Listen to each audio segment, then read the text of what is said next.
All right, Mice, this Detroit Lions team, right? They started the year off slow. They come on and they've been an absolute wagon as of late. They come up with an absolutely ridiculous, huge win, 34-23 at home against division rival Minnesota Vikings, a 10-win Vikings team. Coming into the game, a lot of people were like, whoa, the Lions are a favorite. That's kind of weird, right? But, well, guess what?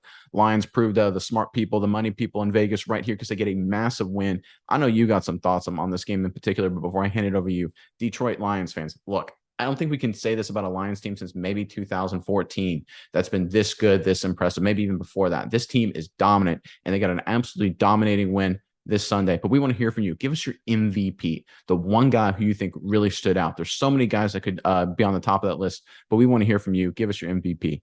But Miles, give me your thoughts on this Lions team, this Lions win, and can anyone beat the Detroit Lions, right? I mean, they've just been unbelievable. I don't know, Nick.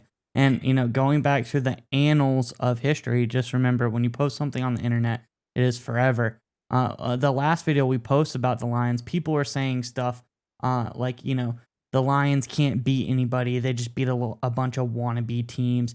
Wake me up when the Lions actually beat somebody good, et cetera, et cetera. There's a litany of comments like that.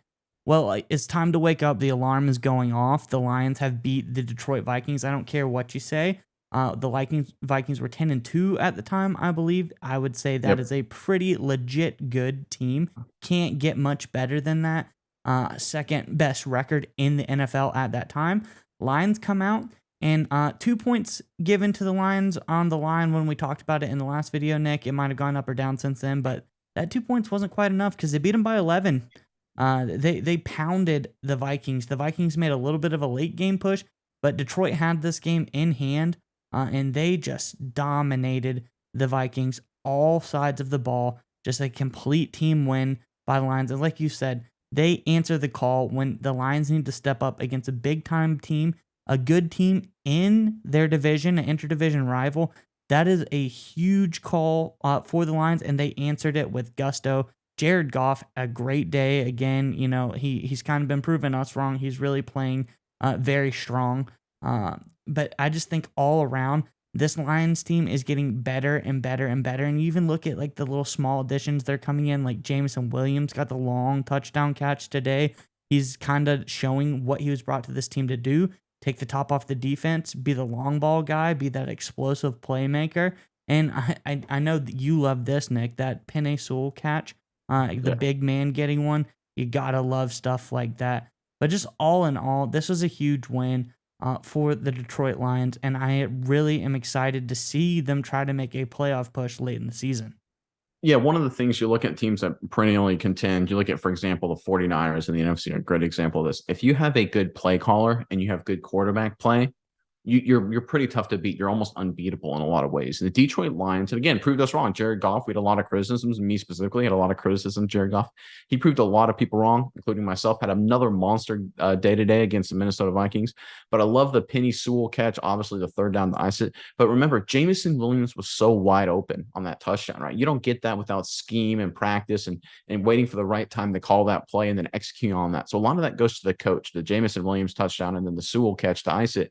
Give the credit to offensive coordinator Coach Johnson for another well-executed game. When you have good coaching and good quarterback play, you're really tough to beat in this league. And the Detroit Lions showed that against the Vikings, and they are a real threat to potentially run the table. And maybe, Miles, we could be talking about the Lions making the playoffs before it's all said and done. Who knows?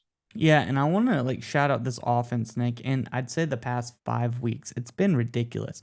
You look at the scores that they've put up: 31 points, 31 points, 28 points, 40 points. And then today, 34 points. This offense has been on fire. They're scoring against some big-time defenses. That was against the New York Giants, who have a pretty good defense. That's against the Buffalo Bills, who have a great defense. And quite frankly, the Vikings defense is no slouch either. So that is really, really good. And then the opposite side of this thing, Nick, is against the Vikings, this is an offense who has guys like Justin Jefferson, Dalvin Cook. They held Dalvin Cook to 23 yards. This is that defense that was horrible. All right, they didn't hold Justin Jefferson to anything. He kind of exploded, got 223 receiving yards. But this is the Lions' defense. That run defense held them to 22 yards on the day. I know I said Dalvin Cook had 23 rushing yards, but another guy had -1. So that's 22 yards on the day rushing. They dominated up front on the line of scrimmage there. But so I like what the Lions are doing, Nick. I'm really impressed with them, and they've beat that team everybody wants them to beat. I think they've answered it. They went through the 3 stages. You got to win the tough games, you got to blow out the bad teams, and you have to answer the call on the good teams when they come up. Last week they beat the bad team in the Jaguars. They beat them really good. They've played really good in close games, and now they beat a really, really good team, Nick. So I think they are truly for real.